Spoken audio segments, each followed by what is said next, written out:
Tonight, we are bringing it back to the basics with a half-point PPR mock draft. We are 1 month away from August and all of your home league drafts. Let's get you the leg up on your family and friends. Let's go.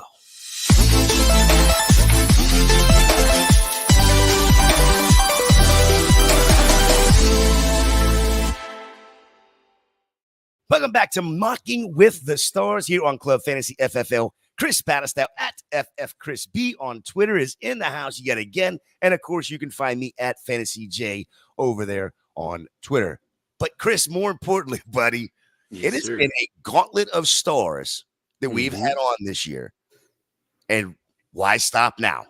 Eric Moody from ESPN at Eric Moody. I'm sorry, Eric N. Moody over there on Twitter. How are we tonight, sir? No, things are going well. Now we got the Scott Fish Bowl leagues going on, so I'm in the midst of one of those slow drafts. So we got that going. You got WNBA that's going on. We just had the NBA draft, so it's always busy for me at ESPN since I cover NFL, NBA, and WNBA, fantasy sports, and sports betting. So it's always a lot going on. But I will leave you with this. I feel like now it's a little bit of downtime, like the calm before the storm. But I'm really excited to get back into the fantasy football arena and start cranking out even more content for July and August to get each and everybody in the world ready for the drafts in August. So let's do it, gentlemen. Let's go. Yeah, 100%. 100%. So I'm going to go ahead and pull up this draft board and get this thing started. Let's do it. And we'll start the draft now, and we'll talk a little bit about it. So, Eric, again, half-point PPR. Mm-hmm. What is your favorite home league setting? Favorite home league setting? Yeah, I would say, a PPR league, 10 or 12 teams, 3 wide receivers would be good to kind of have in a flex. Yeah, I would say something, basic like that's always good for a home league. I'd love that even more so to have it be a keeper league as well. So, nice. Okay. Yeah. Right. Yeah, I'm going to answer the roll question real quick. No, we're not doing the full mock tonight, but we're just going to do the first, I think it's 14 rounds. Loving what Eric just said there about the roster settings. This one here, I think we have it set up for kickers. No kickers. We're not doing kickers. 2 running back, 2 wide receiver, 1 tight end, 1 flex, 1 super flex is what we got for tonight. But yeah, I love the roster settings that you brought up there. 3 wide receivers and 1 flex. Mm-hmm. Chris, what are your favorites? What is like one of your favorite settings? I like the tight end premium stuff to give that position a little bit more juice, because if the tight ends don't get that little bit more of the impact in the scoring, they're just glorified kickers. And like Jamie said, we don't want to play with kickers, right? So giving the tight ends that little bit more of an impact, maybe drive up their ADP a little bit, is a setting that I like. Super flex. Home leagues, keep it simple so the waiver wire is nice and full, which keeps the league active. Yeah. What do you think about the role put in here? 0.25 per carry is an underrated setting. How do you like that, Eric? No, I do like that because it does kind of force you to, like from an analysis perspective, to look at kind of how those rushing attempts, those targets and everything are being distributed. So you can always find like some diamonds in the rough.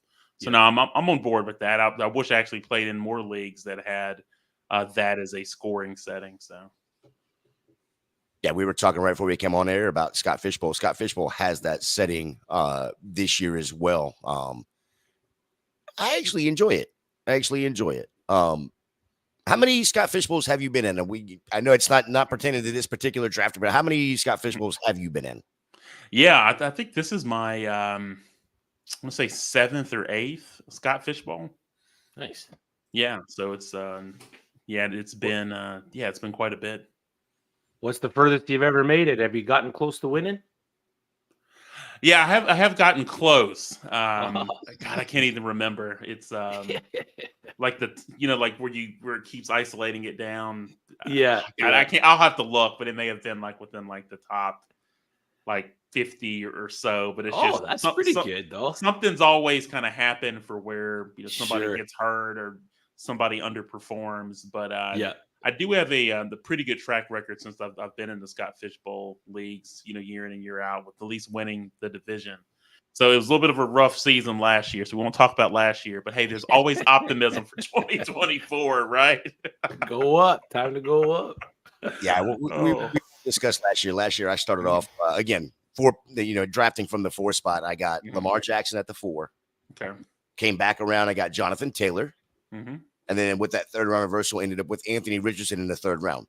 Absolutely Okay. loved it is till the NFL started playing Yeah. games. It was not good after that. Oh man. Jamie said he is on the clock right now at the 2-8. He already has Lamar. So he's Mhm. debating on Daniels or Kelsey. What would you suggest he do in Scott Fishbowl there, Eric? So between Jaden Daniels and Kelsey, Yeah. Yeah. He's already does got he have Lamar another Jackson. quarterback already? Lamar He's got Jackson, Lamar. right? No, Yeah. he's got Lamar, Okay. yeah. God, that's tough.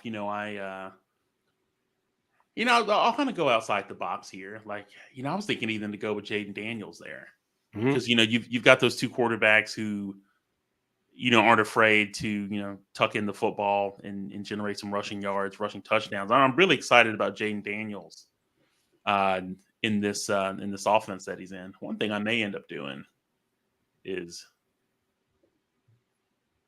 hold on one second, gentlemen. Yeah. No, I like the Daniels pick because there's only a limited pool of rushing quarterbacks Exactly. where every tight end's getting the juice scoring, right? So you Mhm. can get a tight end in the 3rd round, 3rd or 4th round, and have 2 elite rushing quarterbacks, which could be the cheat code for Scott Fishbowl Mhm. this year. Yeah, and one thing with Daniels, I'm like, it's a great situation that he's in. Yep. In Washington, he's got Terry McLaurin that's there, Jahan Mm-hmm. Dotson, who I think is being overlooked in fantasy drafts. I think he's well positioned to have a great season.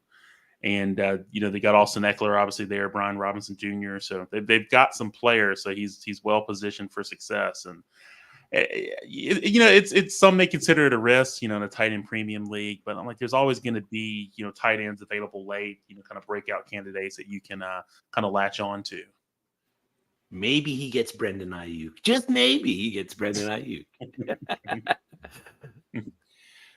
The only question I would have with Jaden Daniels is the risk. We saw it last year with Anthony Richardson. Going there in that 2nd round. I don't even know if I would go Kelsey. You have Lamar. You maybe look at something like Mark Andrews. What do you think about stacking when it comes, especially with these high tight end premiums? What do you think about stacking in the Scott Fishbowl? No, I'm on board with it. I know that's a strategy that I've used, in previous seasons. But the thing where I look at Daniels, though, which he's someone that's definitely on my radar. I don't know if he's going to be available whenever I'm on the clock again in the league that I'm in, but I'm looking at someone for where, even though he is a rookie and he's got the rushing upside, that's there. I think he can easily throw for 3,500 yards. But when I look at the entire situation that he's in and the division that they're in, this is a guy that could easily finish as a kind of a low end, QB1. So I think it's a good shot that he finishes in the top 12. So, especially in a league like the Scott Fishbowl, I think it's a risk worth taking. So, yeah, definitely worth the risk, man. You take on the injury risk with the ceiling that Jaden Daniels has for potential for fantasy points. Because anybody can get injured. Jamie comes right back. Do you think Daniel Jones in the 11th can be a better value with similar rushing over Jaden Daniels in the 2nd? I don't know if it's similar though. Yeah, it's. I know Danny Dimes has got the, kind of a history of rushing, but I just don't see it. I'm kind of looking at Daniel Jones as more of like a QB2. I think I may be on the clock. Hold on. Yeah, you're just coming up on the clock here. While you're thinking about that, Yeah. Let me run through the 1st round real quick because I think it's quite interesting here what's going on with this. It is a super flex, half point PPR again, but you had CMC go off the board first. Josh Allen went to Chris, Jalen Hurts, Patrick Mahomes. Moody went ahead and skipped over the quarterback position here and went CeeDee Lamb, Tyreek Hill, and then at 1-7 Our very own Ryan Weiss took Lamar Jackson. Then we had Bijan Robinson. I took Jamar Chase, Anthony Richardson, CJ Stroud, Breece Hall to wrap the first round there. Little interesting, Moody, you didn't go quarterback there. What was the thought process? Double tap. Now, yeah, let me switch that window over because it's funny. I keep hearing I had the window closed and I keep hearing like the noises. Like, am I on the clock yet? So I'm like clicking back, and I was just like, now that I know the jingle from whenever I'm on, so I got a little time.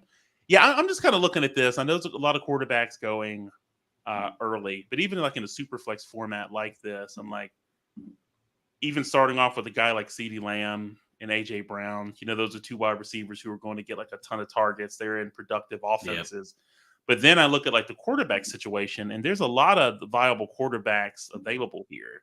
Like you got Jordan Love that's still out there, Tua, Jared Goff. These are all, kind of guys that are high-end QB2s, but they have potential week in and week out to have QB1 weeks. So my whole thought process is, let me get 3 of those guys that I can depend on. Even Kirk Cousins is out there too, obviously. Yep. Great situation in Atlanta. And I can string together a QB1 like week, playing the matchups with those guys. But then we're building like strengths in other positions, especially in a league like this at wide receiver, because I can easily start here, like 3 wide receivers. And I think it's a lot of value at running back, especially in the middle rounds. You got even some guys available later, like Tony Pollard, Tajay Spears. You got Najee Harris, Jalen Warren, in Pittsburgh, those 2 guys in that committee. So I'm curious to see how this will turn out. But I'm kind of monitoring like the supply and demand of all the positions as we go through this. But I must admit, it was more quarterbacks taken earlier than I would have anticipated. But you got to flex, right? That's $5 in the mute jar, Gator. Got to zig when they zag, and I was doing neither. Josh says no amount of money in the world could get him to draft Daniel Jones. You got the Equinox DJ Salah Bluff is in the chat as well. Javonte Williams getting overlooked, the roll says. What do you think about Javonte Williams getting overlooked, Moody, out there in Denver? Yeah, I think the biggest concern with Javonte Williams is really just the offense as a whole. Like in Denver, we don't know what to expect. Bo Nix or Jarrett Stidham, whoever will be under center. But when I'm just looking at a guy like Williams, I'm kind of looking more so like a flex option. There is like upside for more, but to be candid, I'd rather just wait and get Jaleel McLaughlin later, just to have like a piece of that backfield. I think he'll be more involved than what people think, even though Williams is another year removed from his knee injury. Those are just some quick thoughts. Chris, what are you thinking about Javonte Williams out there in Denver? Are you in on Javonte Williams? And he came off that knee injury. But used him a little bit last year, but it did seem like McLaughlin seemed to be favorable for the coaches. Yeah, I mean, I'm excited for what the Denver offensive coordinators have in store for the running game in Denver. Javonte Williams being overlooked, I don't know if that's a statement that I would make right now, considering who he's going around, guys like Zamir White, Najee Harris, James Conner, players that we know are going to be getting the healthy carry load, the healthy workload out of their backfields. We don't quite know what we're going to get out of Javonte Williams. And Eric mentioned Jaleel McLaughlin. They drafted Audric Estime. There's a situation where Denver could only use Javonte Williams in certain situations. So without any solid information on what his role is going to be in the Broncos offense, I think right now he's being valued properly. I think that's fair.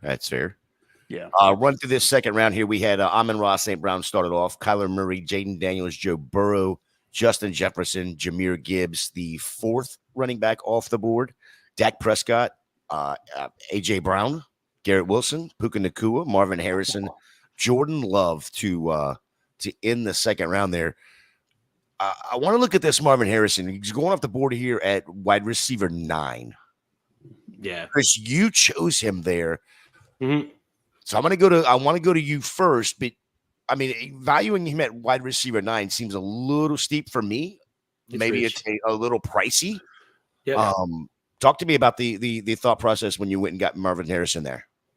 I would just chasing the target share. He's poised to be the guy for the Arizona Cardinals. Kyler Murray, full healthy season. I'm just gonna chase the production for Marvin Harrison Jr. I'm expecting Marvin Harrison Jr. to get a healthy target share in the red zone when the Arizona Cardinals are trying to score. We know how dominant he can be within that part of the field. So if he can get a good amount of targets, a good amount of yards, but get an above average amount of touchdowns for rookie wide receivers, there's no reason why Marvin Harrison can't finish as a back end wide receiver 1. It might be a little rich considering he's a rookie wide receiver. The players that were on the board, Devontae Adams, Drake London, Brandon Ayuk, Chris Olave. I was debating on Chris Olave or Marvin Harrison, but I just felt like I could trust that Arizona Cardinals offense a little bit more. And this is coming from a Saints fan. Like, I wear it on my head. It's on my wall. It's everywhere around me. So, Eric, what do you think about the Marvin Harrison being at wide receiver 9 in this particular draft? Yeah, one thing I've noticed, like, because I mentioned, pre-show, like, we're doing a lot of mock drafts at ESPN. There'll be a lot of content kind of around those staff mock drafts, and I'll be candid. I have not drafted Marvin Harrison Jr. on any of my teams. It's not that I don't believe in him as a playmaker. I'm like, he's got elite NFL bloodlines, with his dad. In my opinion, he's the most pro-ready player, I would say, in this year's draft. But the targets will be there, but still it's that uncertainty where you have a rookie and you've got Kyler Murray. Is he going to be able to bounce back or elevate his game? And so just for some of those reasons, if he falls, I'm more comfortable in taking him. But at his current ADP or average draft position, I find myself looking elsewhere. So, I guess, I'm just not willing to pay that price. I think there's plenty of wide receivers. Again, even if he ends up as a back end wide receiver 1, there's plenty of them that I can get that early wide receiver 2s that, maybe it's not the exact same production, but it's going to be really, really close. And it's going to be close enough that I don't have to pay that second round price tag. Yeah. All right. So let's see what we're going to do here. Yeah, Eric, come on now. Are you gonna get off the blue colors? Or are you gonna stay straight running the wide receiver room here? Well, we're just looking at the again, supply and demand of that quarterback position. I think I am going to have to take a quarterback here. Light out there. It is getting light, so I'm looking just to see, some of these other teams here. Like, I'm looking, okay, the guys that are coming after me. I'm like, you've got 3 teams here with one quarterback. So I think it's a good chance they're going to take one. Obviously, Sam Gentry, with 2, it's unlikely. So I'm going to go with somebody here. I'm sure we'll want to talk about this, but kind of have a method to the madness. So I'm going to go ahead and pull the trigger, so to speak. So, okay. We're going with A-Rod. Okay. I mean, I don't think that's it. I mean, he's going off here. What? That's 5, 6, 8, 10, 12, 14, 16. He's going off as QB 18 or so right here. That's probably fair value, no? Yeah, and it's some other guys that I have on my radar, which we'll probably have another conversation if one of these, 2 or 3 quarterbacks, is still there. But here's the thing, like with Rodgers, we know about the potential with Garrett Wilson and what that can look like. They've added Mike Williams this offseason, so they've got playmakers that are there. But I just think back to Rodgers. I'm like he averaged like 20 fantasy points per game in his final 3 seasons, like with the Packers. And I just think they're doing what they can to position Rodgers, for success. But I think it's a little bit of ego involved with Rodgers too. I'm like, he's going to want to prove everyone wrong to a degree that, hey, he's the right fit for this team. So I think he's going to come out and have like a monster season. I'm like, they've got him positioned for success with the playmakers. I think he'll be motivated and want to perform well. and not have this be a swan song of him laying on the field with the Achilles injury. So, I'm watching some of these picks, and I'm sitting there. I really like Kirk Cousins there up. So Stafford, that was someone I was going to target. Yeah, high output quarterbacks. You gotta. This late, I like it, man. Would have been a nice snack with Rodgers, though. Yeah, but how dare you say that Aaron Rodgers has any sort of ego? That is ridiculous. That is ridiculous. Aaron Rodgers, come on, Rodgers. The role says it does not scare him personally. I agree. Do you like T. Higgins in Dynasty with the upside next season, possibly going to a new team and being the wide receiver one on said team if he does move? Oh, you're asking me? I was kind of looking at the players. No, you're asking me on that one. You're coming up on the clock, so I'll send it to Chris first. Okay. I like the potential upside of T. Higgins potentially being a wide receiver one heading into next year on another team, but what are you willing to pay to acquire that potential? Because it may happen or it may not happen. Cincinnati may choose to keep T. Higgins in Cincinnati, and then he's a wide receiver too, beside Jamar Chase. But T. Higgins as a wide receiver too on a team that could throw the ball 650 times a season isn't bad either. But at that point, you don't want to pay that wide receiver one price. If you can get T. Higgins at a cheaper price right now, which most likely you can, it's not a bad thing to be able to go and acquire that with that potential that he is the wide receiver one. But don't go spending that wide receiver one money on T. Higgins to try to acquire that potential. Yeah. Would you? I'm assuming you're saying you'd have to go buy him now, though, right? Yeah, buy him now because this is probably the cheapest that he's going to be in the next 2 to 3 years, I would say. If you can purchase T. Higgins, buy him now. Yeah, I think I'm with you there. Eric, you got anything to add to that?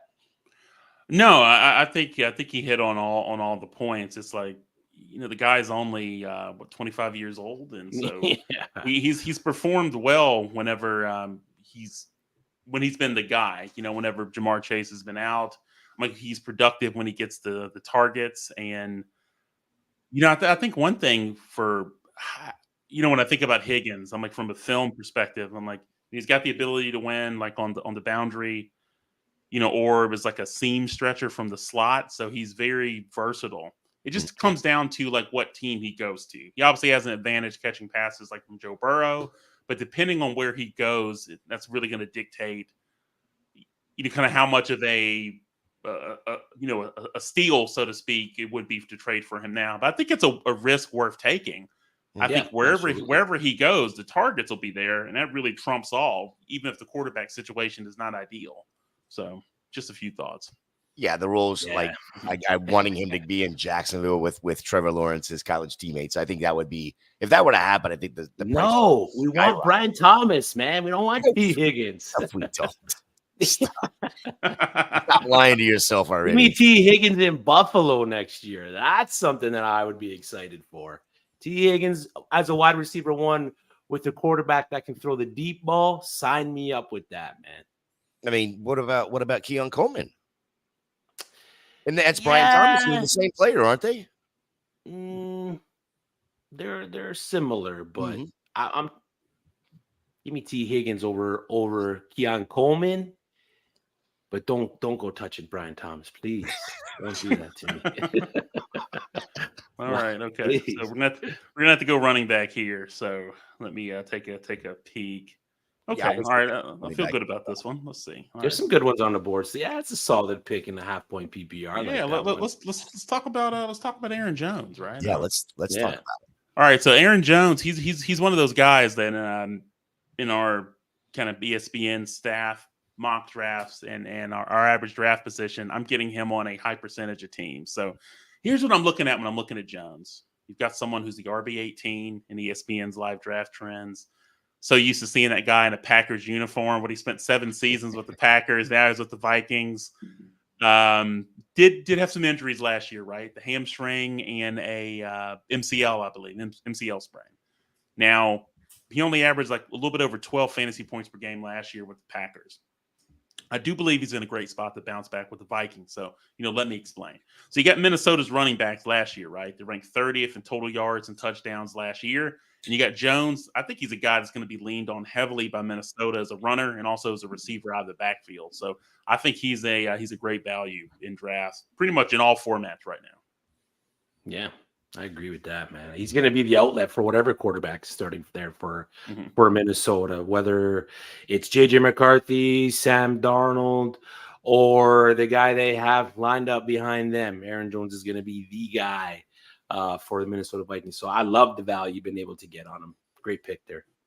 Yeah, somebody I'm also pretty high on this year. I know there's been issues with injuries and that sort of thing in the past, but like he's going inside. He's going to be playing inside for 14 games. There's 13 games or something like that this year. So I think that's gonna help the injury bug that bit him last year. And like you just said, Chris, he's gonna be the outlet for whether it's Darnold or McCarthy. So I'm pretty high on Aaron Jones. Now, did you say he's going as RB18? Yeah, the last time I looked at the ESPN's draft trends, which were earlier this week, yeah, he's the RB18. He went 16 here. Yeah, that's fair. Yeah, I'm trying to see who's available here on which route that I will go. Looking at that, I'll go through the couple of rounds here. We've done the first two. Starting in round 3, we got Justin Herbert, Travis Kelce, Jonathan Taylor, Sam Laporta, Chris Olave, Saquon Barkley, Travis Etienne, Caleb Williams, Tua Tagovailoa, Devontae Adams, Drake London, Brock Purdy to end the third. Then in the fourth, we went Kyron Williams, Rashad White, Derrick Henry, Brandon Ayuk, DJ Moore, Jared Goff, Trevor Lawrence, Aaron Rodgers, Kirk Cousins, Devon Achane, Michael Pittman, and then Trey McBride. I did want to go back to the Aaron Rodgers one real quick because Vignay says interesting pick of Rodgers before Cousins. I know you explained a little bit about the Rodgers there, but what was the thought process with going Rodgers in front of Cousins here? Yeah, it was because I like both of those guys. They're kind of like in a similar range. Let me put this in real quick.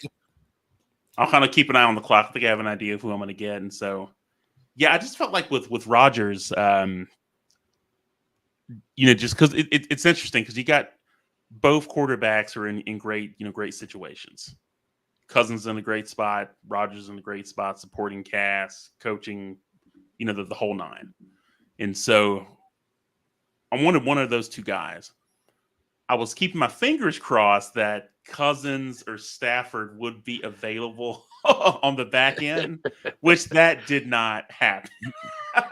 So I was kind of playing chicken a little bit, and I ended up, chicken was fried in that scenario. But I always have a contingency plan, so I ended up going with Watson there. Let me put this running back pick in real quick. You are good there. So then starting the fourth round, we had Mike Evans, Matthew Stafford, Jalen Waddle, Josh Jacobs, Deshaun Watson, Isaiah Pacheco, Mark Andrews, Dalton Kincaid, DK Metcalf, James Cook, Joe Mixon, Cooper Kupp. And then in the sixth, we had Stephon Diggs, Nico Collins, Malik Neighbors, Kyle Pitts, Deebo Samuel, Amari Cooper, T. Higgins, Aaron Jones, Devontae Smith, Alvin Kamara, George Pickens, and then Kenneth Walker.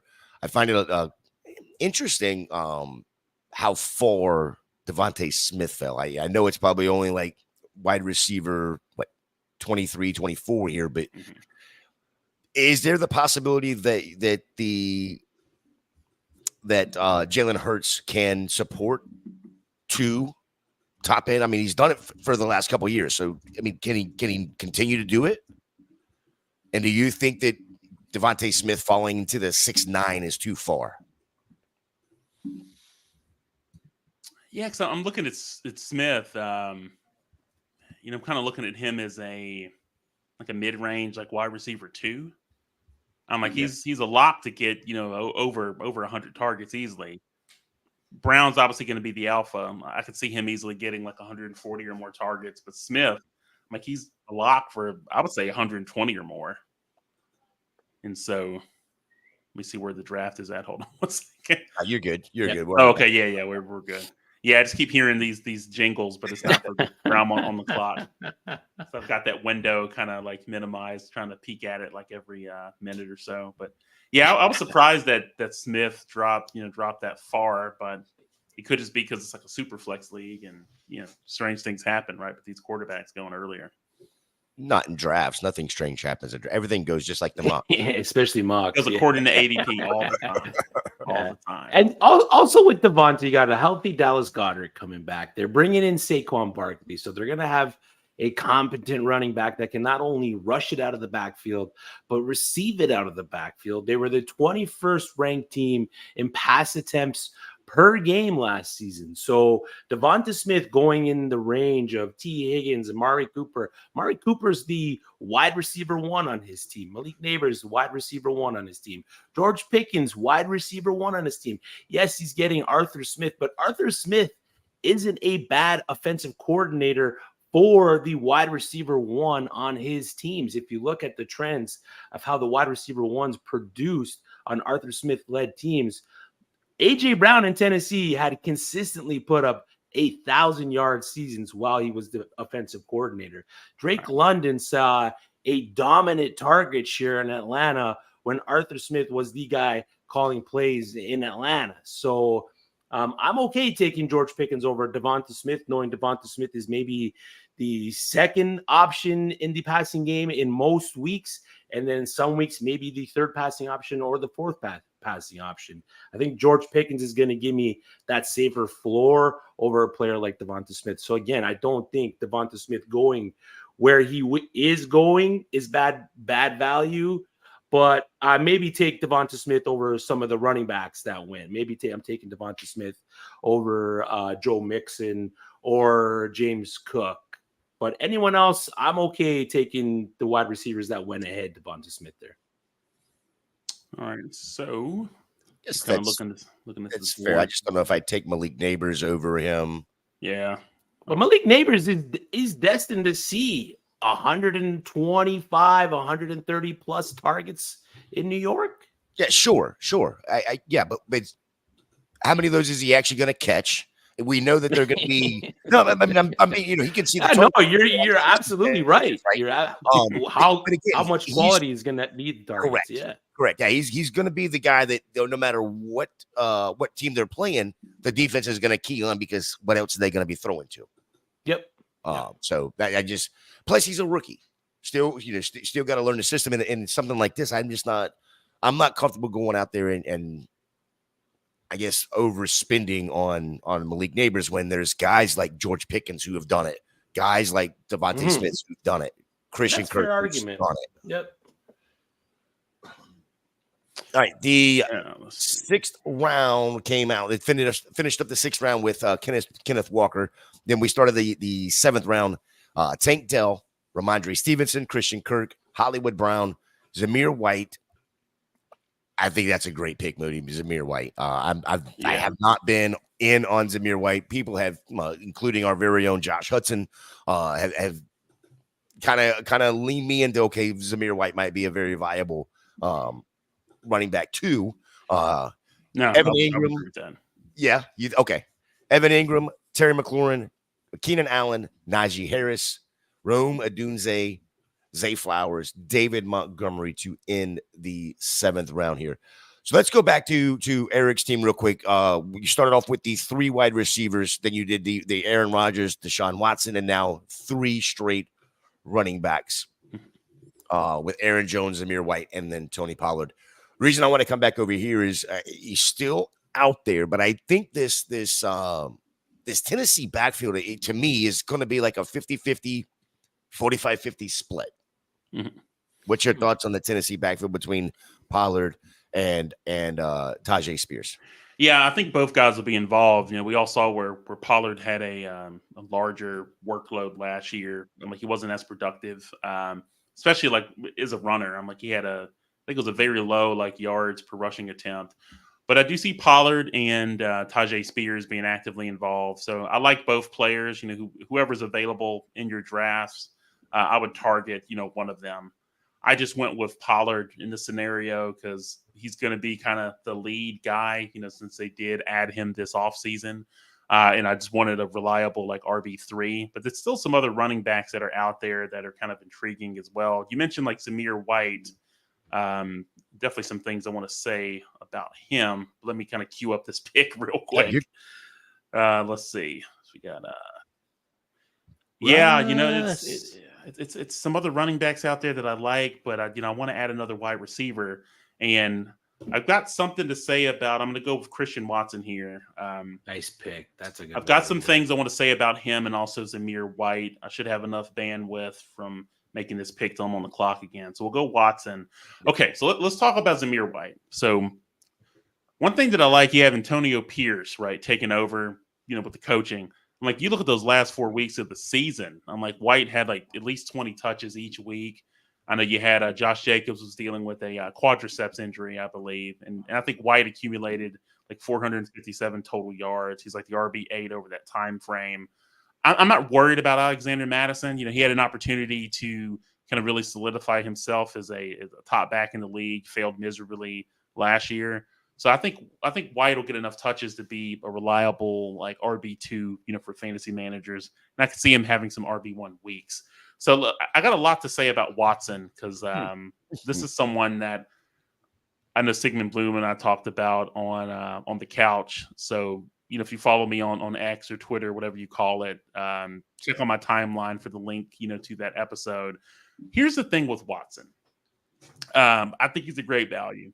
The Packers, they're blessed with a abundance of wide receiver talent. But you look at Watson, right? He averaged 15 yards per reception over his first 2 seasons. It was only 13 receivers with at least 100 targets over that time frame that had a higher yards per reception average. Even like last year, I'm like, he had the 8th most end zone targets. He only played like 9 games. Here's the elephant in the room. Let's talk about the hamstring injury, right? You see, okay, I've got a little bit more time here. So let's talk about the hamstring injury. Now, it was a great article that one of our NFL Nation reporters, Rob Tomoski, wrote back in late May to talk about how Watson is solving this issue. So long story short, you got Watson, you got cornerback Eric Stokes. They spent time at the University of Wisconsin's School of Medicine and Public Health. So they did some studies. So they discovered that Watson had a 20% difference in muscle strength between his right and left legs. The Packers used this info, developed a workout plan for him to address this. Now it's between 8 and 10%. And so this is a guy, if we can get him to play 18 games or even 16, I think he'll play more than 9, just what he's doing this offseason to prepare. I think he's like the wide receiver 40 in ESPN leagues. Like this is a guy that's a great wide receiver 4 or 5, based on average draft position. But I think it's upside for much more. So he's a guy I'm aggressively targeting in draft. So I'll kind of pass it to you, gentlemen. But yeah, every chance I get, I have to mention that about the offseason and the hamstrings. I've heard. I had heard about the research, but I hadn't heard the numbers. I didn't realize it was that drastic of a difference. That's very interesting. Chris, any thoughts on Zamir White, Christian Watson? No, I love the Christian Watson pick. I think it's great value there. He, to me, is going to be the wide receiver 1 for Green Bay if he can play the whole season in terms of fantasy production, just because of the player that he is and the player that he can be, stretching the field and everything else that he does. Zamir White is the one guy. I mean, drafting him as an RB2 is great because he's most likely going to finish in that spot because of the amount of volume that he's going to get. But if you look at what he did against opposing defenses, he saw one of the lightest amount of stacked boxes in the NFL, and he had some of the most stuffed runs. 17% of his runs were stuffed. So that kind of makes me worried if the NFL adjusts to how the Las Vegas Raiders want to play, and they've come out and said they really want to run the ball. If the opposing defenses then tend to start stacking the box, how good is Zamir White going to be with those touches? So in a league where you have those points where you're getting the points per carry, I mean, I'm drafting Zamir White all day. Standard league, I'm probably drafting Zamir White all day. Half point PPR, where you got him, I like it, but I might try to pivot somewhere else with Zamir White. Yeah, it's because one thing where how this team is coming together, I'm kind of looking at it as, I'm always going to start Lamb, Brown, Olave. Exactly. So I'm always going to start those guys. But when I look at the running backs, it's going to be one of those situations where I'm basically just going to play like the matchups, right? I know the volume will be there, but it's just going to be put my two best guys in there. Because I'm clearly not going to start like a running back in the flex. Not where I've got these wide receivers that I have. And so that's kind of how I'm trying to build this. Now, I love that Cortland Sutton pick. I was keeping my fingers crossed that he was going to be available when I was back on the clock, but it's just was not meant to be. That, with no Jerry Jeudy there, he's going to get all the targets that he can handle. So I really like that pick. And even with Jaylen Warren, I'm happy about that one because I know he's splitting, the backfield with Najee Harris. But clearly with the Steelers, they're not looking at Najee Harris as like the future of the backfield, especially with this contract situation this offseason. And so they feel really good about that pick. Now the question is, I think I know what I need to do here. So I'm gonna talk. I'm assuming that he's not going to get taken here. Okay, all right, perfect. So let's talk about this guy. Okay, so hang on before you do that, Moody. I just want you to know I had like 5 people in my queue from the time I picked DeAndre Hopkins there at 10-4. In my queue right now was 0 of those, and Bryce Young was the last one that was in my queue. So thank you for making me have to go and research again. I do what I can. Like the running joke at the ESPN like mock drafts, and we kind of got a taste of this in the fantasy football marathon last year, where we did the draft. Is like Liz Loza will tell you this. I have a habit of like taking all the players out of her queue that she wants. So it's like it's happening in the mock drafts. Like Zamir White, we're always fighting over Zamir White and some of these other players. So let's talk about Bryce Young now, because again, don't be that fantasy manager who's constantly looking like through the rear view mirror, like while you're driving the car and not looking straight ahead. Let's look straight ahead for Bryce Young for a second. He's got my guy Deontay Johnson. He's got a new number 1 wide receiver, which I'm excited about.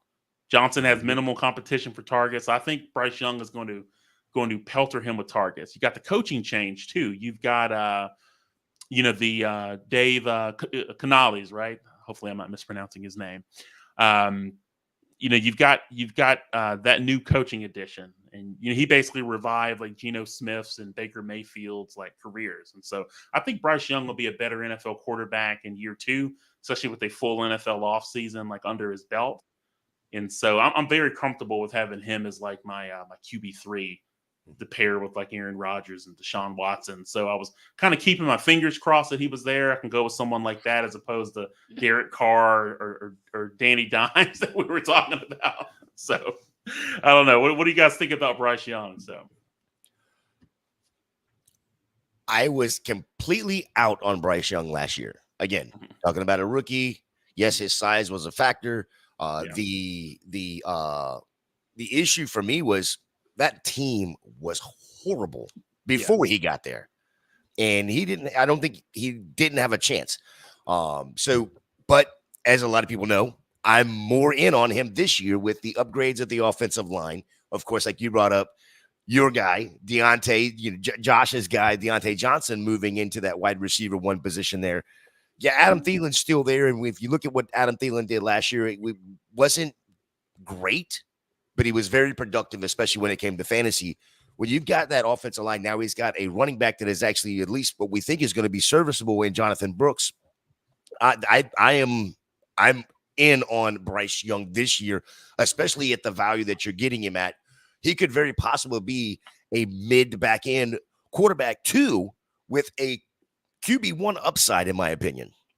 Yeah, that's tough for me. Well, it doesn't take much. I mean, when you look at the stats over the last 2 years, there's been an average of 60 something quarterbacks that have started a game. If Bryce Young starts all 16, 17 games, and you have a couple quarterbacks that are going to miss, and we have it every year, but over the last few years. It's been crazy a number. So he needs a lot of things to go his way in order for him to be that guy, is what you're telling me. Sure. Yeah. But you're getting him in the 11th. Yeah, drafted him as your QB3. Yeah, I it's good value there. JJ is giving me hell already. I've lost my mind. I didn't have it. I did never. You can't lose something you don't have.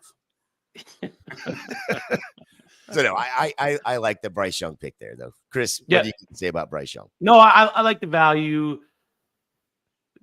Back end QB1 stuff. I mean, he would really have to involve, and I know he has it as part of his game. It's just not a focal point. He would really have to start bringing in rushing into that part of his game, and he would have to give me, 35 and 32 touchdowns, 3,500 yards and 32 touchdowns on the year in order to produce like that. And I just don't think he's gonna reach.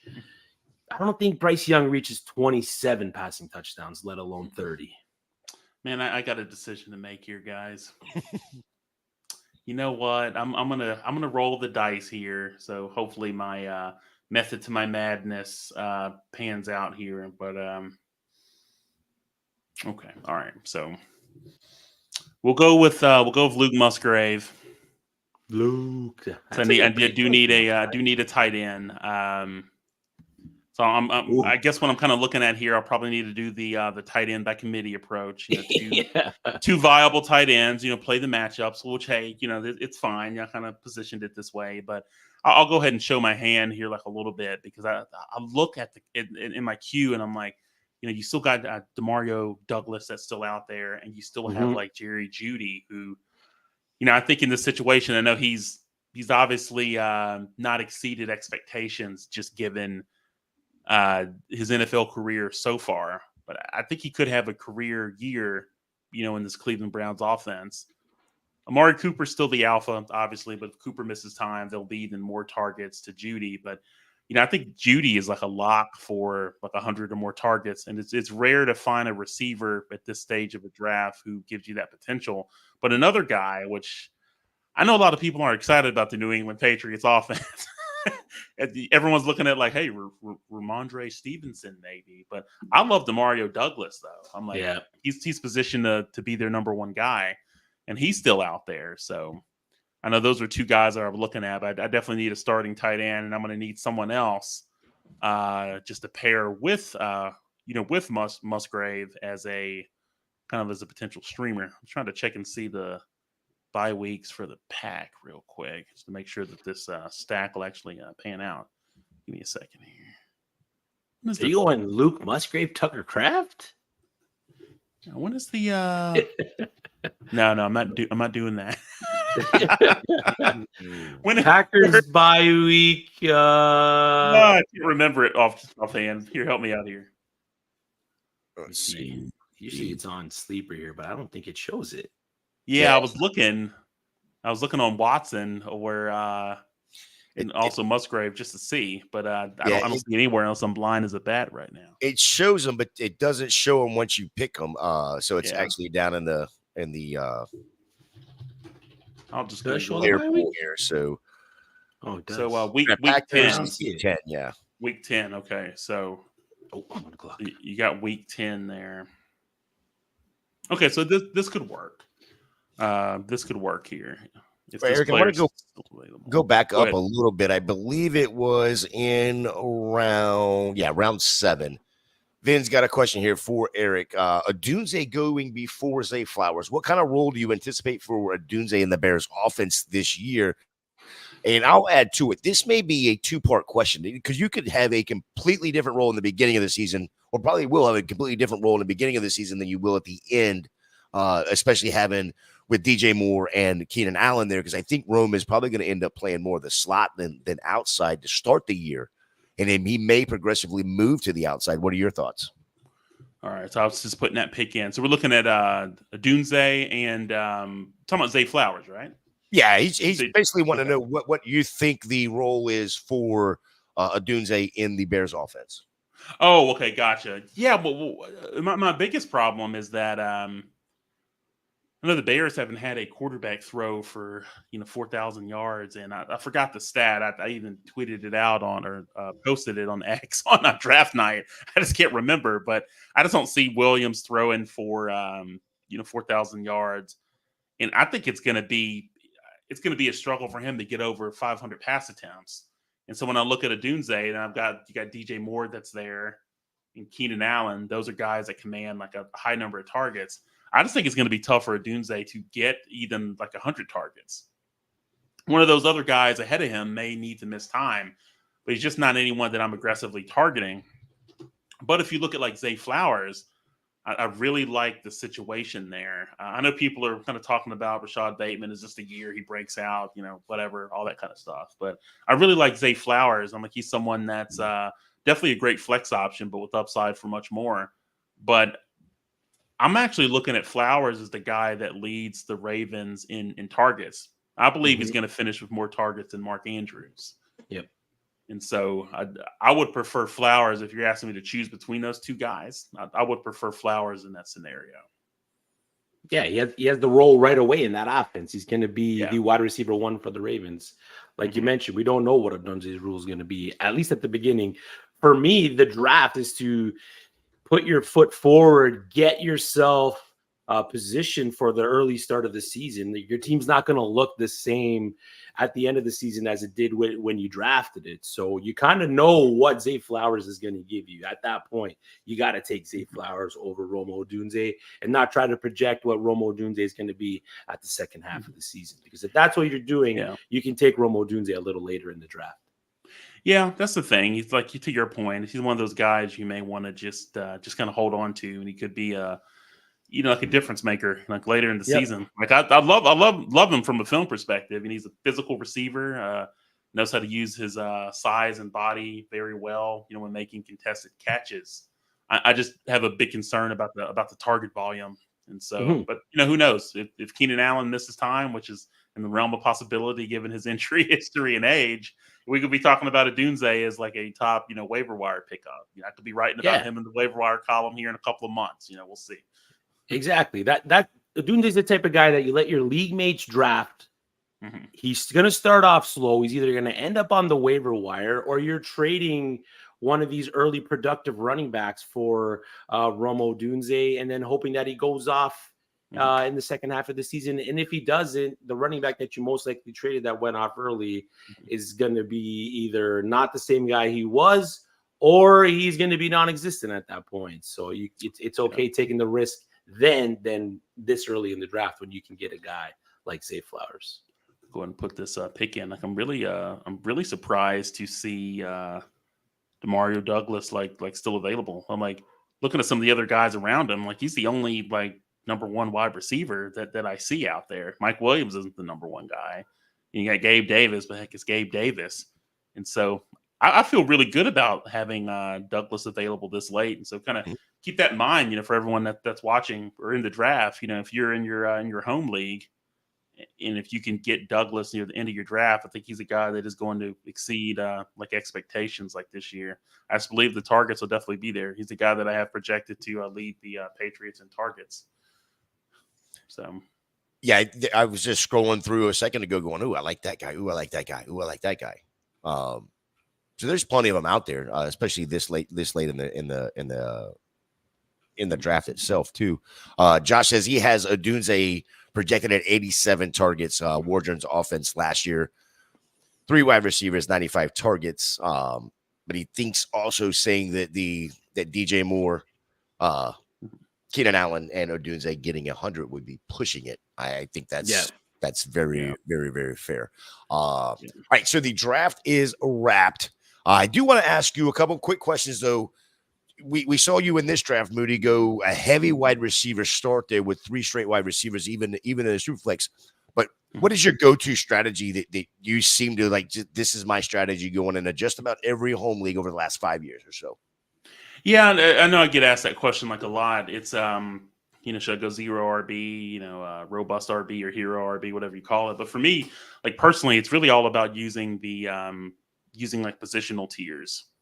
Yeah, I love using positional tiers because that's going to be your research kind of going into the draft. It'll obviously factor in sleepers that you like, breakout candidates, all those things that we talk about.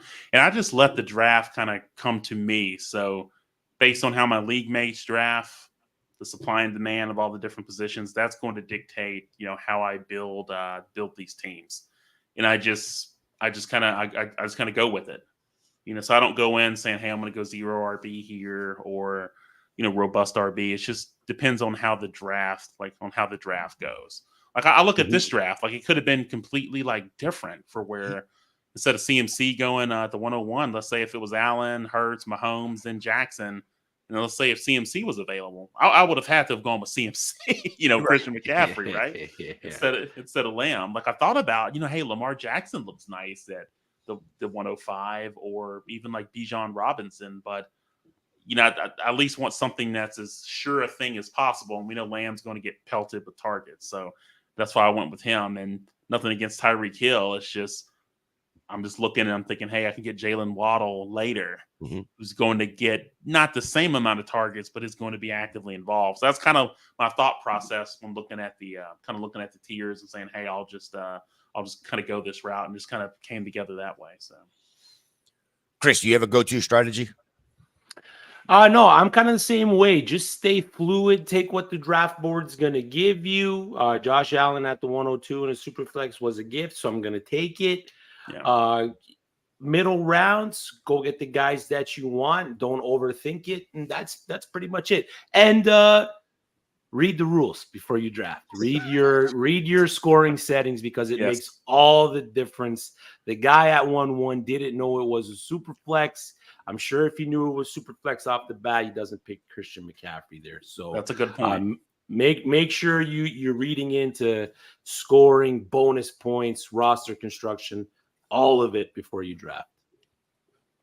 Very, very fair. Don't forget, if you're not subscribed to Club Fantasy FFL right here on YouTube, fix that ASAP. We are on the way to 2,000 subs. We can only do that with you. The schedule has really expanded. So Monday night, we have ourselves, myself and Chris Battistow, Mocking with the Stars at 10 o'clock. Tomorrow, 8:30, Masterclass, one of the best ball shows. Wednesday morning, the Golf DFS show, Who's Your Caddy? Wednesday night, the flagship show, no pun intended, at 7. Then Thursday, we've added multiple shows, Trade Block at 8 and Mock Girl Summer at 10. And then Saturday morning, 11 a.m., we have the Mock It Like It's Hot Dynasty After Party on Sunday at 11 a.m. And don't let me forget to put this in there, the other best ball show on Friday now at 6 o'clock. Summer school is back. So make sure you are checking out all the great content that's coming out on Club Fantasy FFL. Eric, let the viewers know where, it's not really hard to find you. You're all over Twitter. But let the viewers know what you got going on over at ESPN, what you guys are working on. Yeah, no, I'll be happy to do that. So if you're not following me on X or Twitter, whatever you call it, stop what you're doing. Follow me at Eric N. Moody.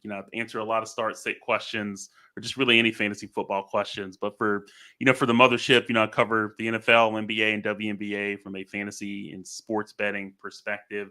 So if you like all those things and you like a little bit of a dash of like pop culture, in your life, you'll be right at home.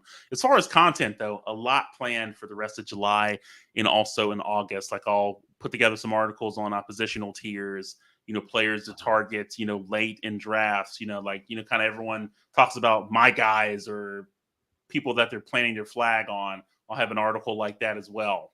But also too, it's a lot of content around like what we just did over the last hour, like mock drafts. So we're doing a lot of mock drafts as a staff, and we're going to produce content around that. And also I'm going to have like my own like average draft position or ADP. So you're going to be able to see the guys that I'm drafting often and early, like in drafts.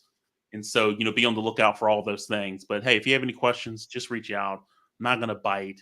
These guys can tell you I'm not going to answer your questions. It's going to be a fun ride. So I'm looking forward to talking to you. I'm done. Yeah. One of the easiest guys to reach out and DM. Eric, appreciate you every time I DM you. It's a very quick response. So greatly appreciate that. It makes it very easy for the average guy to just reach out and talk to somebody like you as well. Chris, let the viewers know what you got going on. You can find me at FF Chris B on X every Monday night, 10 p.m. here with Club Fantasy, Mocking with the Stars, and Wednesday nights, 9 p.m. Eastern Time on Fourth and Frames with my guy, Drew Scott. Eric, before we let you go, man, I just got to get your take, non-football related. I hope you got a couple minutes. You said you covered the NBA. Let's do it, guys. You said you covered the NBA draft there. What's your take on Bronny James going to the Lakers? Oh, God. Oh, man, I hope I don't get in trouble for this. Hang on. Should I end first and then we talk about this? No, on to Cincinnati. It's like, here's the thing. It's like my son and I were talking about this, like with Bronny. Like, here's the thing. It's like what gets me is that you've got a player that, the Lakers drafted Bron, I think 55th overall, right? Yeah, second round. And you got another player or other players out there who may have better per game averages than Bronny, who could have had an opportunity to be in the league, be in the association, but they're gonna have to take a different path, to get there. Sure. So Bronny was basically, the Lakers were like, hey, we're gonna draft Bronny. That's gonna guarantee that we lock up LeBron, at least for the rest of his career, which I think is going to be the next 2 years based on the contract that he signed. And so there you have it. But I look at Bronny. He's not going to be the I see that for Jamie Brown. He's not going to be the type of player, obviously, that LeBron James has been in his career. So I think the ceiling, we're looking at kind of like a role player, but it's a big shadow, I guess is the way to put it. Where your dad is LeBron James, and he's not going to be able to live up to that. But I just kind of see him as just like a glorified like role player. I doubt he's going to be anyone that I'm going to talk about like in fantasy for fantasy NBA or DFS or betting or anything like that. But it's going to be the under. Yeah, we know the reason why he was drafted, and that's all I have to say about that. So I'm done. I thought to be as PC as possible there. No, I appreciate the answer. When the GM came out and just ripped the pick, he was like, I kind of was forced into this. That told me everything I needed to know. That was kind of well, hey, he averaged 4 points per game at USC. And I think that's I remember seeing like something on X where it was like, I forgot the other player's name, but just kind of comparing like the per game stats of this player and Bronny. This is the guy that wasn't drafted. So it's just it is what it is. They want to keep LeBron. There we go. I was to say, did you notice how LeBron bullied his contract for when his son comes out? Second son. Yeah, it's just businessman. Well, we knew it was there. It's sad but true. It's like the team that holds or drafts Bronny James is going to get LeBron. So we knew that was going to happen. So I knew the Lakers were going to draft him. It's no way the Lakers were not going to pick him up and risk losing LeBron where they're trying to win a ring. But anyway, we can go on the whole NBA kind of talk. I got a lot to say, man. So do you remember the betting odds on that for Bronny James going to the Lakers? Was it pretty much a locked in thing? Was it even on the books? Yeah, I can't recall. I don't know if we had anything. I didn't do any content on the NBA draft for this year. I did last year, and the year before, but I was more focused like on free agency, and a lot of trades took place. Obviously, I know Woj was busy, and then even like with the Paul George, which is funny, kind of give you a little glimpse into my world. You guys got the time. It's like it's funny because it's like the Paul George news happened, and it was like early in the morning. Yeah, it was like 3 in the morning. I knew I was gonna have to write about it, so I saw it break, and I felt like he was going to the 76ers because my son's like a huge NBA fan. Like he's a football fan, but I was like, he's like, where do you think George's gonna go? And I'm just like I'd be shocked if he doesn't go to the 76ers.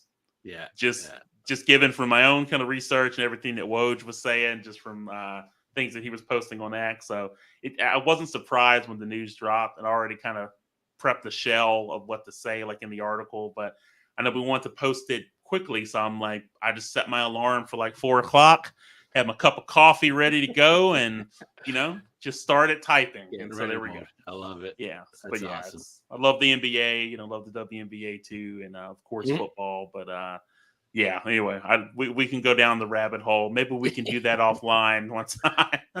Yeah, absolutely.